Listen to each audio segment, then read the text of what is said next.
What is going on, everybody? Welcome back to the channel. After Sound here, bringing you a fantastic guest today and the first meme coin that we may be talking about on this channel, which I'm very excited to get into. But first and foremost, just want to welcome Cryptoeater to the channel. Cryptoeater, how you doing? Hey, yeah, good. Thank you very much for having me, After Sound. And yeah, it's going to be great talking about this meme coin. So I just got to say this first and foremost. I mean, you're a relatively well-known name around the community. You and I haven't ever really crossed paths before. I mean, at least not directly.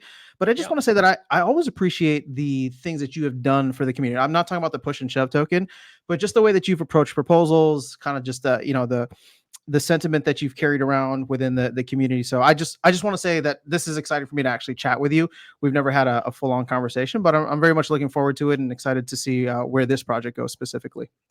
yeah. Thank you very much for that. I do try, I guess, to make sure that I keep things civil for one, and respectful, and yeah, just try to do whatever I can for the best of the game. Because I mean, I think that's what we're all here for.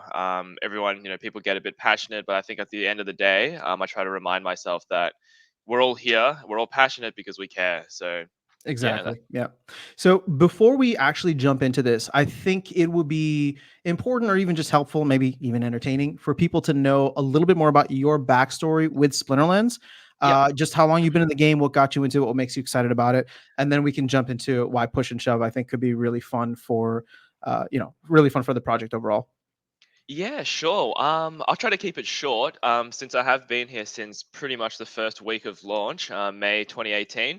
Um, yeah, I've always been a huge fan of, I guess, gaming. And even before Splinterlands came out or Steam Monsters back then, I had a strong thesis that Web3 gaming would be the next big thing. This was back in 2017, 2018 when I first discovered Steam blockchain and started writing blogs on there. So obviously when Steam Monsters came out, I was really excited, and I got in on day, I don't know, probably day 2 or 3. Started chatting with the founders, which was something that I found extremely unexpected, because you come from Web 2 gaming, Yeah. you're, Yeah. you're playing Hearthstone, you're never going to chat with, I don't know who the CEO is, but yeah, you're never going to be able to chat with them, right? Even smaller indie games, typically you don't get to chat with the team or the leadership or anything. And I remember, giving some advice back then. I had no idea really what I was talking about, but I was just like, oh, it'd be cool if I could do this. And Matt was like, yeah, that's a cool idea. And then Agro sent me 5 alpha packs, and that's what really got me into the game, right? I was like, Yeah. wow, Yeah. these are great people. Fast forward like a few years, I've always just been a trader in the game. I haven't really actually played much manually at all in the past almost 6 years. And that's kind of what I've made a name from, is just buying stuff in bulk. I think most people know I buy anything, everything in bulk. If it's below market price and a big enough discount, if you want to sell your whole deck, I can give you instant liquidity. But I'm very upfront. I tell you, my goal is to flip it on the market. So Yeah. if you Yeah. wanna, if you have the time to flip it, you're gonna 99% get a better price on market. And But that's if the they kind need of the cash, they come to you. Exactly right. So yeah, that's kind of what I've been doing in the game. Obviously, recently, that's expanded a bit more. I'm not sure if you've seen, but I have the little fancy green tag now on Discord. So I've I been helping. did. Congratulations. Thank you very much. Yeah, that was that, I mean, it's not really like, I'm not like technically part of the team member. Like, I'm more like a contractor or advisor with Matt. Sure. I Yep. just I have a chat with him like maybe a week, once a week or a couple times a week, just to talk about development, and also in particular Land 2.0. That's kind of my area of focus at the moment. Um, yeah, I think that's a good enough story of how I really got involved and what I've done over the past few years. Well, I would be remiss if I didn't ask, and I know I would get a lot of heat for it if I didn't ask. Not that I'm looking for any alpha that you can't share on land, but what can you talk about with land, or at the very least, like what makes you excited for land 2.0? Just because 1.5, it was this baby, as Agro said, that took Yep. a while to come out. 2.0 seems to be where everyone is excited, or Yep. the thing that everybody's excited about. But like, what about it excites you?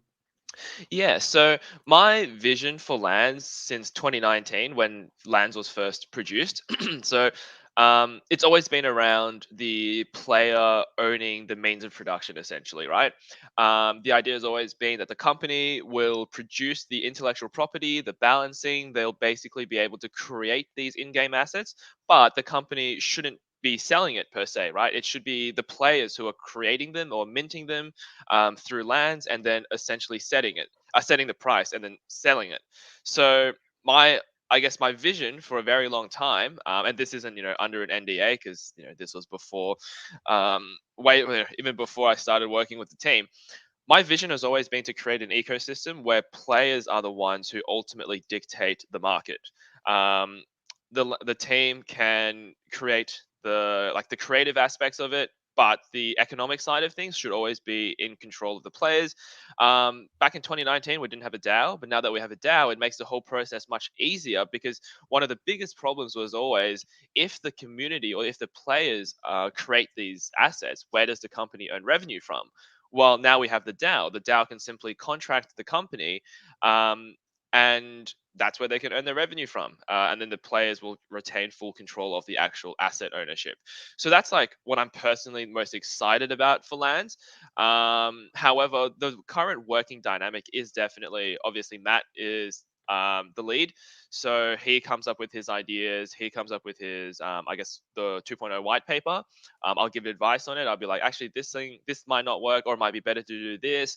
And then the most importantly, I'm trying to come up with the numbers behind it. So, um, everything looks good on paper. I'm sure you've seen that massive flow chart, Yep, but yep. like in terms of balancing, how does things work? Um, do I create 1 grain per second, or do I create 100 grains per second, or like how much stone, or how much wood, or how much like all those magic resources? How much does it cost to craft something? What's a logical number? What kind of mechanics what kind of interactions should there be between different resources? Like what you need for what building? Like all of these are questions, and all of these right now, it's just a big sandbox, right? We're just playing around with numbers, playing around with I guess like simulating what would happen in X amount of time if this is how much production power there is. That's kind of what we're working on, and that makes me personally excited. Is just like that part of the work is very exciting to me. Sure. But in Yeah, yeah. terms of like in terms of what the community, I guess what I can say is just I'm working towards that goal that I mentioned earlier, and PVE is definitely on my radar, but unfortunately not part of the 2.0 at the moment. I've also since like 2019, I thought Lands would provide us a opportunity for PVE. So as soon as this 2.0 stuff is done, I'll be advocating for PVE.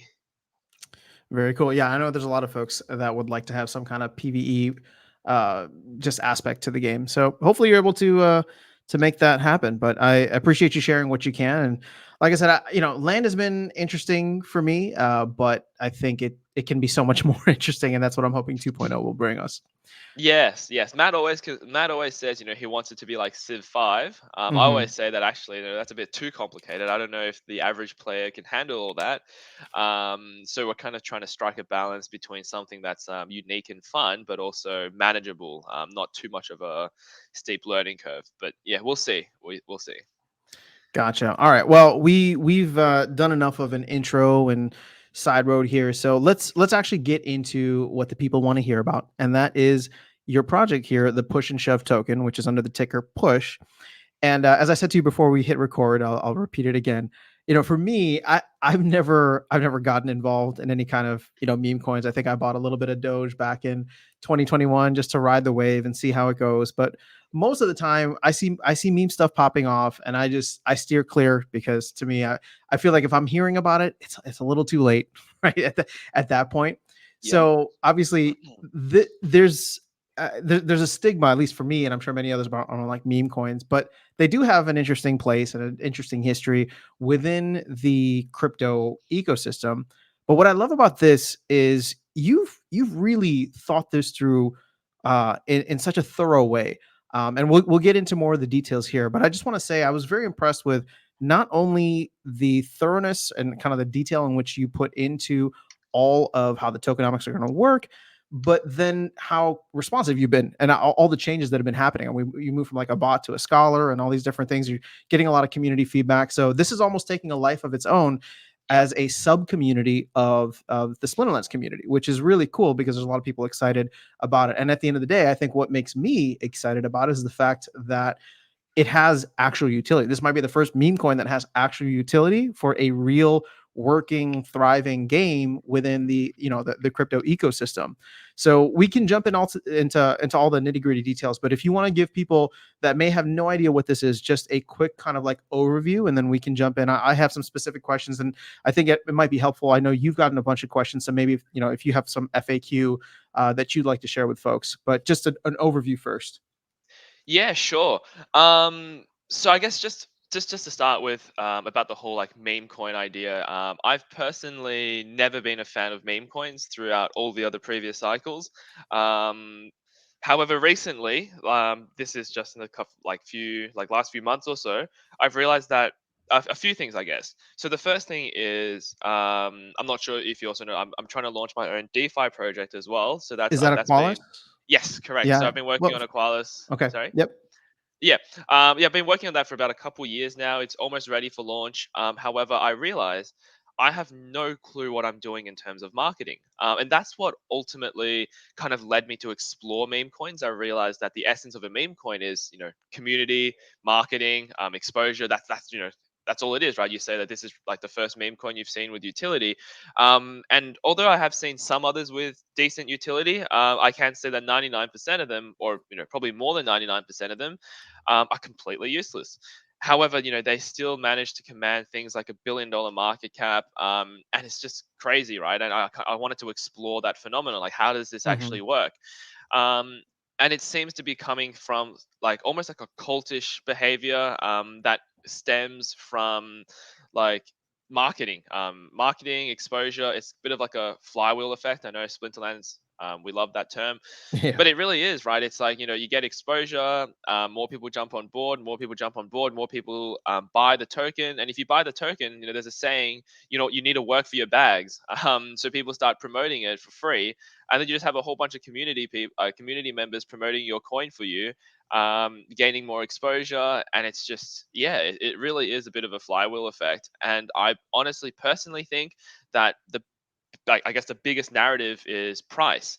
So I'll talk about that in a bit later. But yeah, so that's why I kind of got involved, or got started exploring meme coins. And that's kind of why I thought it would be an interesting idea to see if the Splinterlands community would be willing to get on board with something like this, because um, I always think, like, the Splinterlands, like, we our biggest asset is our community, and at the heart of a meme coin is a community. Therefore, putting it together, I was like, yeah, maybe this will be a good idea. Um, I definitely spent a lot more time than I intended to come up with the tokenomics and all of the little like gamification parts. But yeah, like that ended up, I think, creating utility, as you say, and also hopefully making it a little bit more fun, like with the whole liquidity pool spread side of Mhm. things. But yeah, that's kind of why I started this meme coin. Cool, man. Well, let's actually dive into some of the tokenomics here. So, I obviously don't want to read through Yeah, this entire white paper, but I would highly recommend people do. I guess we can start off with some of the key dates, just so people are aware of what's going on. I believe we're in the sacrifice round right now, the first correct. sacrifice round. Yeah, that's correct. Yeah, so at So, the if, moment, yeah, so if you send your tokens through, send SPS through, you'll get sacrifice points, and at the end of the sacrifice round, you'll get a airdrop proportional to your total amount of sacrifice points. And every day, the bonus points go down by 1%. So I believe right now you're getting 7 or 8% or something like that bonus. But yeah, Gotcha. Okay. So, and that'll end on the 12th of March, and it'll just be a proportional airdrop based off of that. So, the correct. tokenomics you have here, it looks like they mirror SPS to a certain extent. 3 Yep. billion tokens. You have it laid out. So, there's no team tokens. This is all, community driven. And it Hmm. looks like a majority of them, 1.8 billion. So this is over 50%, but was it 60%? is Yep. going to be in the liquidity pools. And I love DeFi, or at least I love exploring DeFi. I'm not no expert or anything, but I'd love to actually dig into that just a little bit, and how Yeah. you kind of came up with a lot of the ideas that you have for that. But before we do that, is there anything else you wanted to kind of chat about? Kind of, you know, I guess part of the sacrifice points, because I feel like I'm skipping down so much to talk about the LPs. Yeah, I guess the sacrifice round is I guess the idea behind the sacrifice round is the whole like it's like a fair launch, except Yeah. the problem with fair launches is that you just add LP.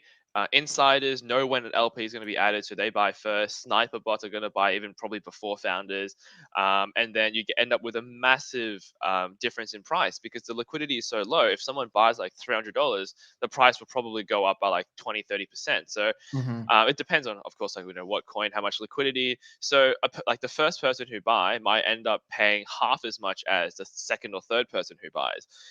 That's why we decided to do a sacrifice round where everybody, even myself, any of the other like people I spoke with before we actually launched the project, everyone is paying the same price in the sacrifice round. No one gets special treatment, and that's kind of what I was aiming for. It's meant to be a community project.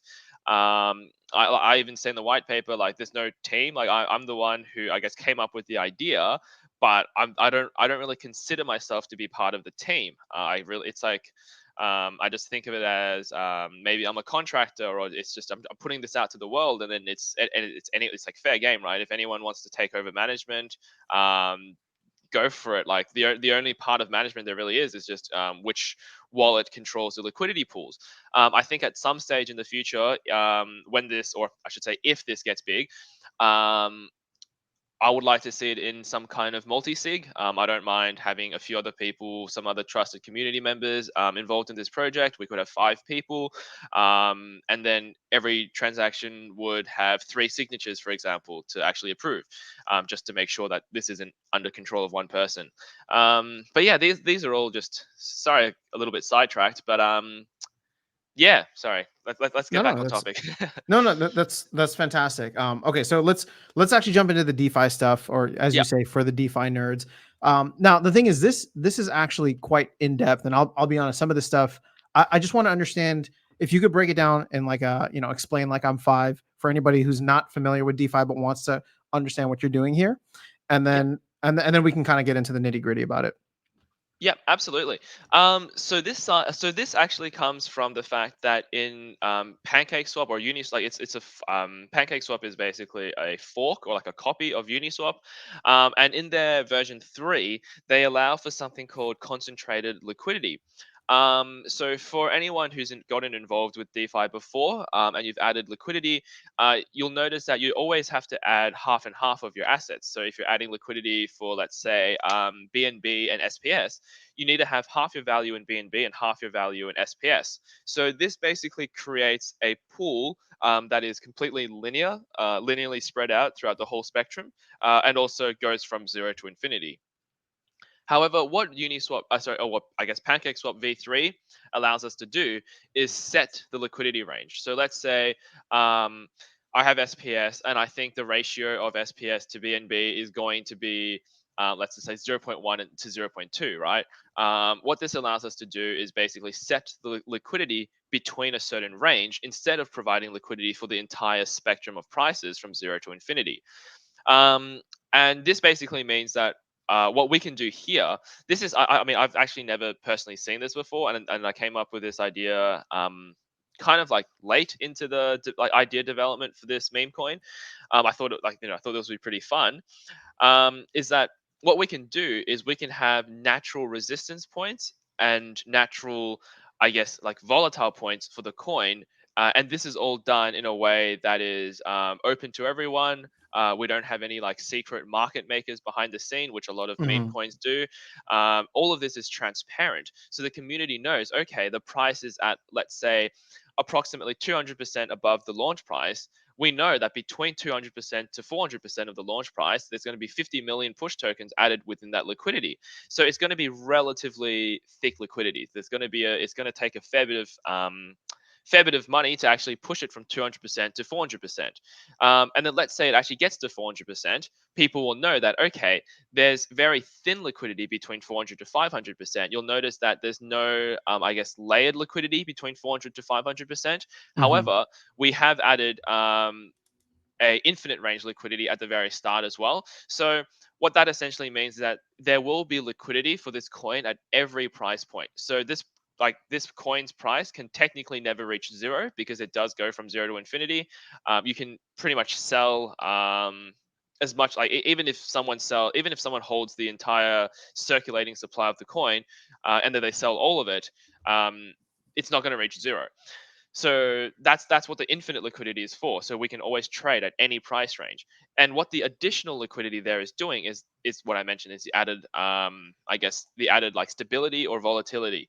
So between certain ranges it's stable. Once it reaches out of that range, it becomes extremely volatile. So it's very, very easy for it to reach 500% above 500% of the initial launch price. Yeah. um, and that's basically meant to be the gamification feature. So if people actually kind of follow this chart or follow this, yeah, just basically if people follow this, they should know that it's going to be very volatile. So, they might be incentivized to buy, they might be incentivized to sell. I don't actually know how the community will respond. I have a feeling that it's going to be like whatever the first person does. So if it reaches that point and then it goes up a lot to 500%, people might think, okay, now it's going to be very hard to reach the next big upside, so I might sell and it might go back to 400%. Or if it goes to 400%, people think, okay, I'm going to buy now, because it's very easy for it to get to 500%. These are two, I guess, contradicting sentiments that are both technically true. So, and I don't know what people are actually going to do in these types of Hmm. circumstances. Yeah, so that's what the, I guess, liquidity pool is actually for. Sorry, the liquidity spread is actually for. It's just adding an extra element of, I guess, gamification into the actual token itself. Like the tokens, like, yeah, like buying and selling. It's not just like, oh yeah, I'm gonna buy now. You might actually want to check. Okay, at what price point are we at the moment? If I buy now, um, is that good? Or, if I want to sell now, is that a good time to sell? Hmm. It's more than just sentiment. It's also, like, I guess, like the fundamentals of the liquidity pool is something for people to consider as well. One thing I do notice, or I guess something that someone has mentioned, is that for people who don't really understand that side of things, like this whole DeFi side of things, Sure. Yeah. is going to be completely irrelevant to them, and it might actually cause them harm. Um, and to that, I would say, yes, that is technically true. That's not something I thought about when I first came up with this, I guess, idea. However, it is what I say, like, fair game. Participate at your own risk. If this is something that you're uncomfortable with, I would just simply say this might not be for you to participate in. It's, yeah, purely voluntary. I wouldn't. I know the coin is called push and shove, but I've never, and I never will push anyone to actually participate in something that they're not personally comfortable with. But I personally think that this is a really interesting idea that can hopefully stimulate a lot of volatility and stimulate a lot of volume, because that's, like, once the coin launches, that's what I expect will keep people hooked. Right now the coin hasn't launched, so the discords and stuff, it's not very active. But once we get some massive green candles or even massive red candles, it's all possible. I expect people will start talking a lot more and keeping more engaged. Gotcha. Yeah. Well, we should probably say there's none of this is financial advice, and Yes. yeah, everybody's responsible for how they spend their hard earned money. I will say this though, the fact, to kind of echo what the sentiment you were putting out there, everything that you're doing, you're trying to be as transparent as possible. You're putting it out there. So these, as you said, these are the rules of the game, right? You're building it into the smart contract. So at that point, if people want to play because they understand, or if they want to play even if they don't understand, it's on them. Yeah. Yeah. Great way of putting it. Exactly right. So, okay, so this is actually even new for me. I learned something new about why V3 is so so awesome, and why a lot of people are migrating over to it. The other part that I think is really cool is the LP fee usage, and this is where things get fun for me, because it's a lot of this is coming back to benefiting Splinter. You even have a section covering that. But if you want to talk about how and why this benefits Splinterlands or why you're doing it in this way, I think it'd be helpful. Yeah. So originally I wanted to do a token with a tax. So a lot of meme coins have taxes, like every time you buy or sell, they might charge you like 3% tax, and that essentially just means if you spend $100, you're going to get $97 worth of the coin, and 3% just usually goes to like marketing wallet, or like 1% burn, 2% marketing, or like 1% added to liquidity pool, or something like that. Are you familiar with, just as quick aside, are you Yeah. familiar with SafeMoon? They had that 10% tax that burned. Oh yeah, yeah. That was an Yeah. interesting, that was an interesting one. Definitely. I've like this was like way, way, way back in like what 2018, 2021. 2019. Oh, sorry. Yeah, so like Safe Moon was definitely like after like the initial, because they weren't the first one to have this kind of tax, but they were definitely the ones to make it big. Hmm. And I'm not gonna lie, I love those tokens back in like 2018, 2019. But the problem with them was it attracted a very interesting crowd of people, and also very um, I guess interesting developers who would often just leave the project if the community was upset with them. That happened to me twice, Yeah. or I witnessed it twice. I wouldn't say it happened to me, but yeah, I witnessed that twice, where it was very, very similar circumstances, and it was always around a coin market cap or coin gecko listing. Because back then, if you get listed on coin market cap, your coin would just instantly times five. Now no one really cares that much anymore about a coin market cap listing, because it's so easy to get. Hmm. But back then it actually meant something. And then you'd have a dev say, "Oh yeah, we're listing on coin market cap soon," and then a few days later, everyone's like, "What the hell? What the hell's going on? It's still not listed. The dev's lying or whatever, whatever." And then devs get pissed off, leave. A few days later, it gets listed on coin market cap. The coin pumps anyway. Like, I don't know. It was interesting times, but so with the taxes, that's kind of like you're exactly right. Like some of them, like SafeMoon had like 10%, and a lot of these times, like it's also like devs can change that tax at any time. Hmm. For me, I would personally like this coin just to be once it's deployed. So I'll deploy it, but then once it's deployed, I will have literally no control over the coin. If let's say Is that something you can guarantee? Because I'm not technical enough. I've never launched a token. Like, is there a way that people can like, or a way that you can verify, guarantee that or yeah. verify So that? absolutely. So the smart contract I'll be using to deploy is actually basically. So I'm not really a developer myself. I have very basic knowledge of how to develop. I know how to deploy a coin. I know how to make very, very basic smart contracts, but I can't really do anything complicated. I wouldn't know how to really do anything complicated. So what I've actually done is I've used the code on Open Zeppelin. So that's basically a library for a lot of the, I guess, Solidity-based smart contracts. And they actually have a website that lets you generate a coin. Generates the code for a coin. I think it's pretty like stock standard Okay. contract. And basically, when I deploy the coin, they allow me to choose features. So, if it's mintable, burnable, pausable, all of these different features that a coin could have. So it's very simple. I've just ticked no for everything. So this smart contract is literally the most like basic, vanilla, simple smart contract that you can have. It's literally once you deploy the coin is out there. No more can ever be minted, and I can't pause anything. It's just like there's basically no admin functions for the coin at all.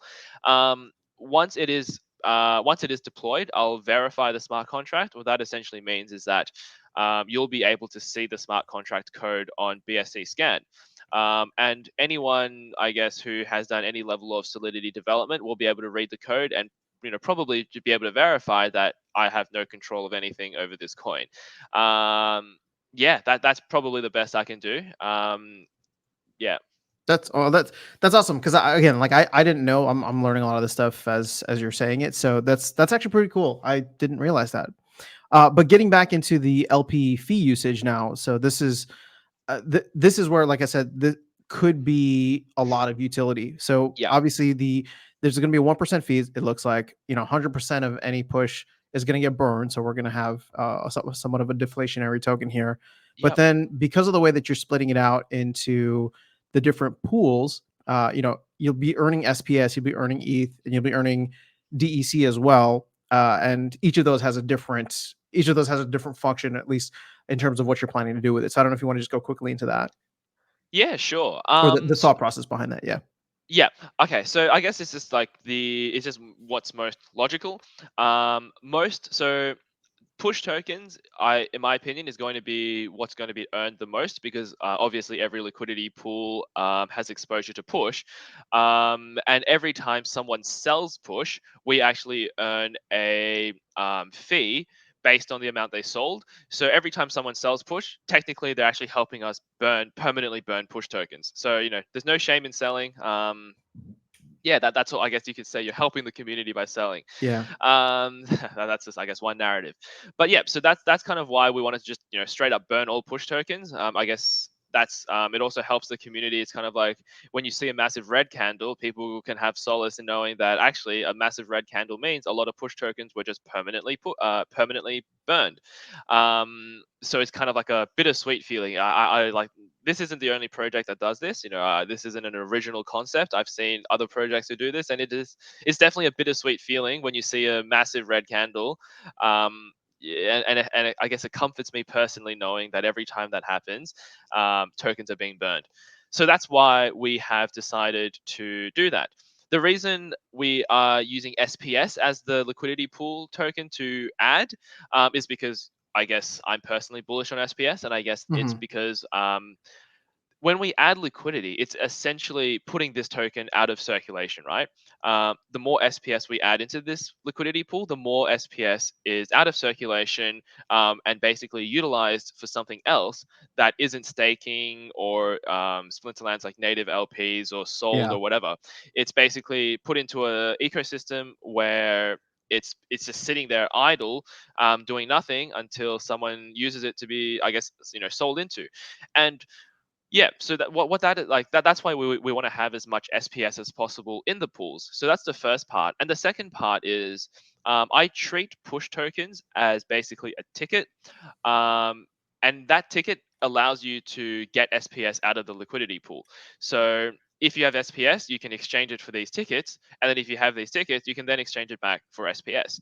As Gotcha. more and more of these tickets are burned, it essentially means that less and less of the pooled liquidity can be accessed.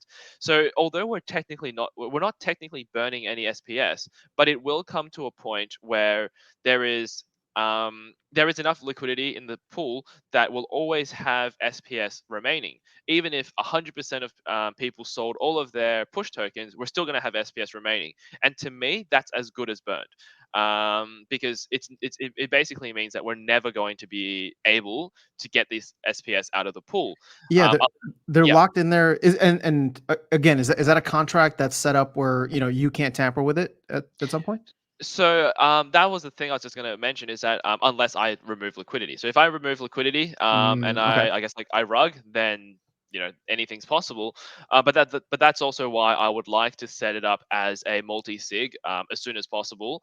We can have the likes of Clay, who's the I guess DAO manager. We could have the likes of Matt, who obviously is a very trustworthy person. Yeah. And we could have some other people the community votes for. I don't really mind. As long as we have three people who are relatively active, because my plan is to have it as like a 3 and 5 system where every transaction needs 3 approvals. But we need more than just 3 authorizers. Otherwise, if something happens to someone or Yeah. there's some kind of falling out, we may be left unable to do anything. So Gotcha. Okay. No, that makes sense. yeah, so yeah, that's how the SPS That, side of things work. and that's a really cool way to lock up SPS that literally does nothing. It doesn't benefit anybody. It Yeah. benefits everybody. Exactly. Yeah, because you can always say that, okay, why don't you stake it or something? Well, if we stake it, we're taking rewards from the community. Actually, Hmm. I've actually been contemplating whether or not we should stake the SPS we have right now because we're planning to launch in April now, which is exactly like 28 days, which is how long it takes to unstake. So if I stake everything now and then unstake it, we will technically have more SPS and more vouchers and whatever when we actually launch. Um, So I am definitely leaning towards just staking everything right now, and then it'll basically help the initial launch price of the token. But yeah, I might put that up to a vote as well a bit later today. Gotcha. Okay. You Yeah, also got ETH and DEC in yeah, there. I don't know if you want to just touch on those real quick. yeah. I'll be quick. Just yeah, wary of time. I've been rambling a Oh lot. yeah, yeah, no. Let's. Um, I'll be respect for your time. Yeah, so yeah, ETH is what's I guess most people who market, they want to be paid in like BNB, ETH, whatever, depending on the chain you're on, which is why I thought that ETH makes most sense to be in the marketing budget. Lastly, DEC for in-game deck improvements. I think that just kind of makes sense. And the last thing I wanted to touch on is the distribution, right? I mentioned that SPS is going to have the most, like in terms of value. I think there's going to be the most. Sorry, not SPS, Push. Push tokens, I think, is going to have the most value because assuming like 50% buys and 50% sells, um, Push has the most LP exposure. So SPS has the second most LP exposure, and then depending on what price we're at, DEC will have more exposure at the start, but then ETH might have more exposure later on, which I think is a really interesting dynamic because it basically means that as the project gets bigger, we get a slightly bigger allocation towards the ETH side, which means we can afford to pay for more marketing as we get bigger. Hmm. Yeah, and that's just kind of how it works there. So yeah, Gotcha. Okay. Last thing on this section, real quick. It says if the push price, oh, sorry, if the price is below the first maximum range, SPS will be used to buy back and burn push. Does this go back to what you were saying earlier about how like push can never go to zero because you're always going to be using SPS or something to buy back? yeah. So push can never go to. I mean, well, I say that, but it's technically that's true for literally any token you make. It'll never go to zero if you add liquidity in the infinite pool. It's just like the maths just doesn't work. Hmm. Um, but yes, this definitely helps to support it. So the idea with when we add SPS to the liquidity pool is that we're not gonna, because if we add SPS to the infinite range pool, we have to add SPS and push tokens, right? But 100% of the push tokens we earn is going to be burned, so we can't afford, like we just don't have push tokens to add. If we add it to the current pool we're in, current range we're in, for example, we're going to need push tokens and SPS as well, which is why we always add SPS to the previous range. So could you scroll up just a little bit to Sure. the list of the ranges? Hmm. Yeah. So yeah, just here. So you can see here, 50 million push tokens added between 200 and 400%. What will happen is when we reach 500%, for example, those 50 million push tokens will basically have been bought by people, and what will remain in that liquidity pool range is 100% SPS.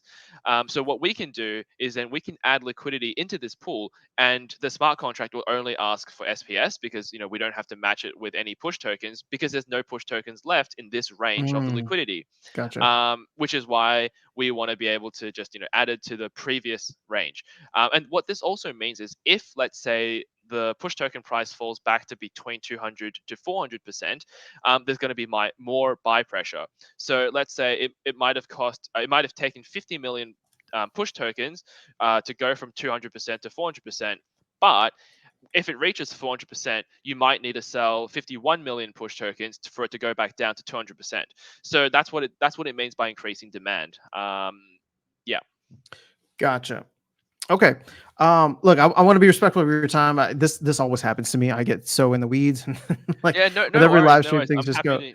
Yeah, I'm happy to go a little Yeah. bit over.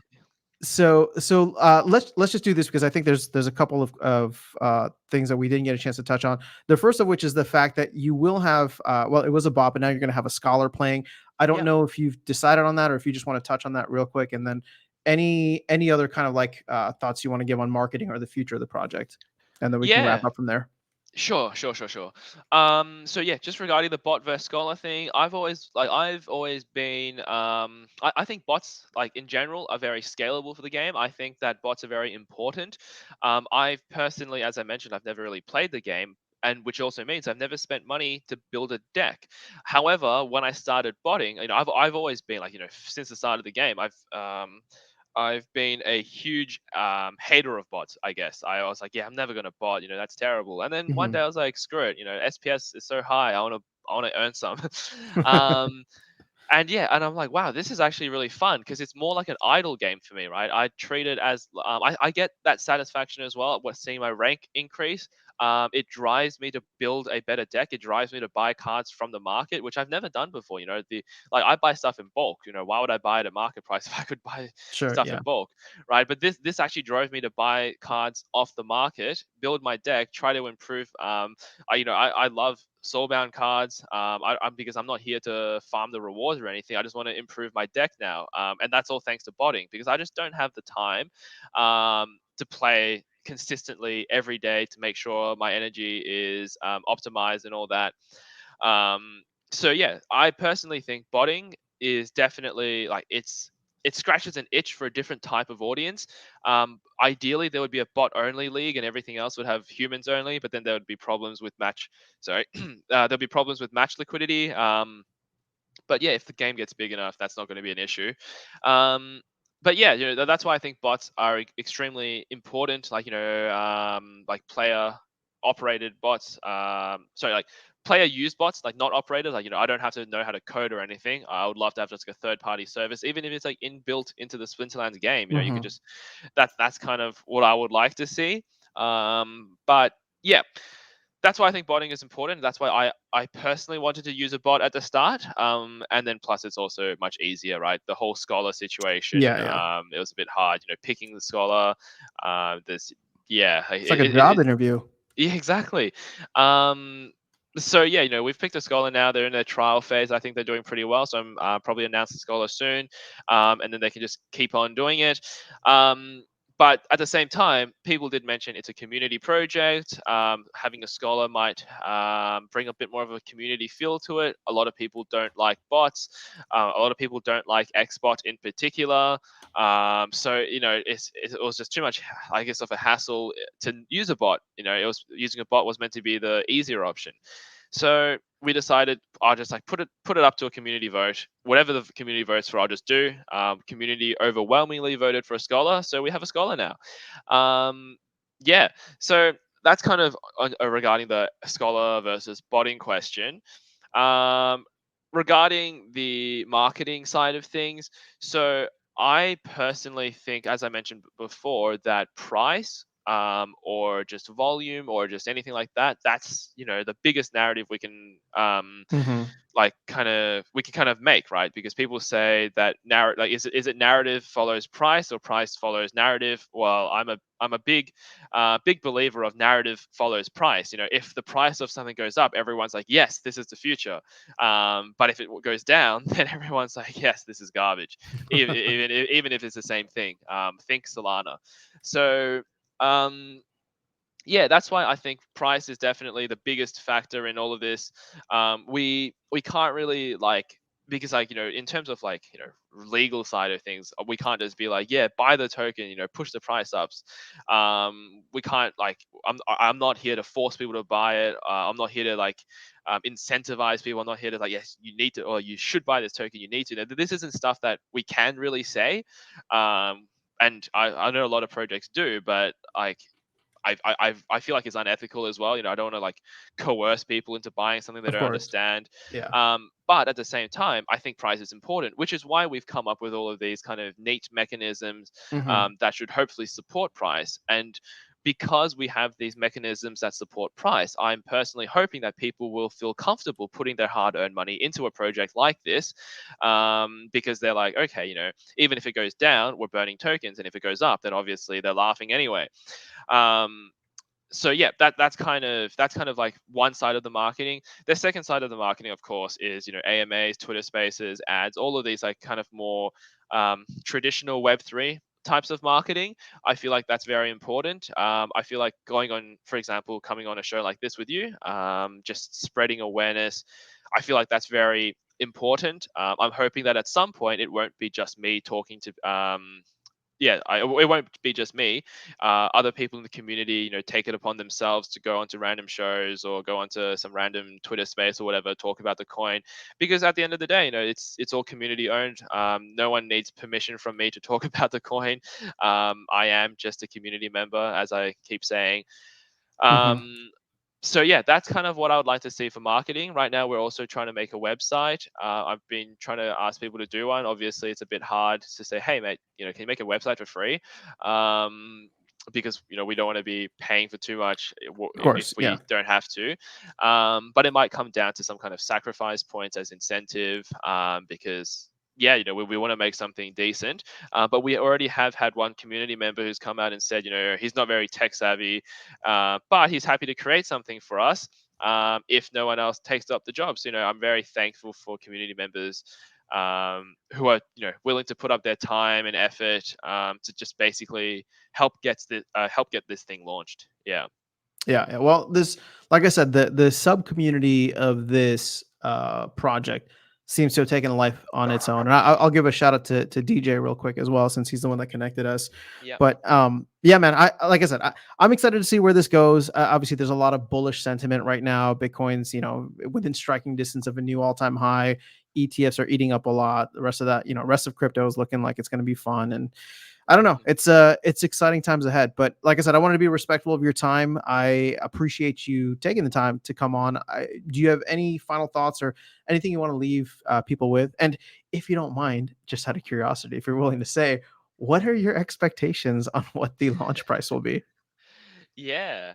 Um, So I guess final thoughts is just that this, at like the crux of this is that it's meant to be beneficial to Splinterlands. So we want to have the Splinterlands community support at the start, so we can make it big enough to attract people from outside the ecosystem, because that's ultimately our goal, right? Mhm. We don't want to just we don't want it to be just Splinterlands players, reallocating their money from cards into push tokens. We want it to be basically a new meme coin that basically penetrates into the whole meme coin culture of BSC, which is relatively small, I'll admit. There's not a lot of meme coins on BSC, but there are still some. There are still some with a few $1 million market cap, going up like 500% a day. It's definitely not completely dead. Obviously, we're not seeing anywhere near the volume we're seeing on Solana, or even on the mainnet, but like ETH mainnet. Mhm. But it's still there, and we would love to ultimately be able to penetrate into that market, and bring Splinterlands exposure to more people. Even if they just see the word Splinterlands, that's something, right? Just getting that, Yeah. because it's like when I see those crappy mobile game ads, I see it 10 times, but on the 11th time, I might actually just click it and download it. I don't know Mhm. why, but I just um, you kind of just cave eventually. So Yeah.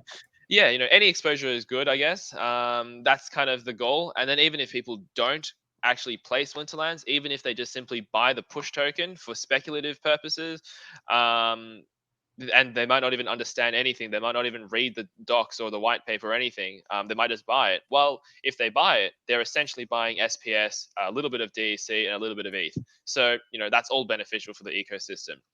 Um, and in terms of a price estimate, I mean, so a rough estimate for the starting market cap. So in terms of price, I guess it's a bit hard, but because like the more that we actually get from the sacrifice round, the more expensive each token will technically be, because each person gets less per SPS, and the initial market cap would be higher. So right now in the sacrifice round, we've already gotten around 30,000, I think, worth of SPS, and that will be allocated between 900 million tokens. So if you do the Wait, you math, said $30,000 worth of SBS, right? yes, correct. Gotcha. Okay. Yeah, so I think we've got like 1.1. I think we've got 1.1 million SPS. So that's probably around 32,000, give or take. Gotcha. But the initial market cap will be roughly 3.3 times the total amount that we managed to get through the sacrifice round. So let's say if we get, let's say if the sacrifice round ends with 40,000, we'll get 40,000 times 3.3, which would be 132,000. So that would be our starting market cap if we were able to get that much. But just a side note is that we will be adding liquidity at 20%, 80% below the average price, but at a very, very, very small amount. So basically, what that means is that our charts will look extremely green on the first day, which I think is very important. But at the same time, for charts to look green, someone has to make a loss essentially, because someone would have had to being able to buy it from the bottom up. And that's why we're adding an extremely small amount of liquidity just to make sure that there's not too much of, like, I guess, a loss, or whatever sniper bot is the first to buy doesn't make like a massive gain or anything. Hmm. It's mainly just for optics. So we do expect a lot of volatility at launch, because I'm basically going to add the LP, and then the price is going to go crazy, and then I'm going to have to add more LP. Um, Based on that price, essentially. So we still haven't, like, discussed the exact logistics of how to add LP, because I'm personally worried that the price, let's say, goes up 100 times or something, because someone bought, let's say, $300 of it. It might go up 100 times, right? Like, because the liquidity is just so thin. And all of these numbers are kind of arbitrary, but you get the point. Hmm. Yeah, yeah. um, yeah, and if the price goes up 100 times and we add liquidity, we're adding liquidity at 100x the price, which basically means um, the project is losing a significant amount of tokens. Basically, they're losing 99% of their tokens, and whoever sells at 100x the price just made 100x the profit. So we need to make sure that when we add liquidity, we add it, I guess, responsibly. We don't want to benefit someone who screws up the price when the when the liquidity is low. So there's a few ways we could do it, but we'll start discussing that in probably late March, early April, when the time comes. Awesome, man. Well, this was fun. It sounds like you have a very complicated but exciting future ahead, and I know that, like I said, I'm part of the Discord now, and I'll be participating in whatever way I can. But I want to wish you best of luck. I want to thank you again for taking the time, and just hang on for a second. I'll go ahead and end the recording here, but just want to say thank you for coming on. Yeah, no worries. It's been a real pleasure to be here. I always have a lot of fun talking about anything Splinterlands. So thank you for listening.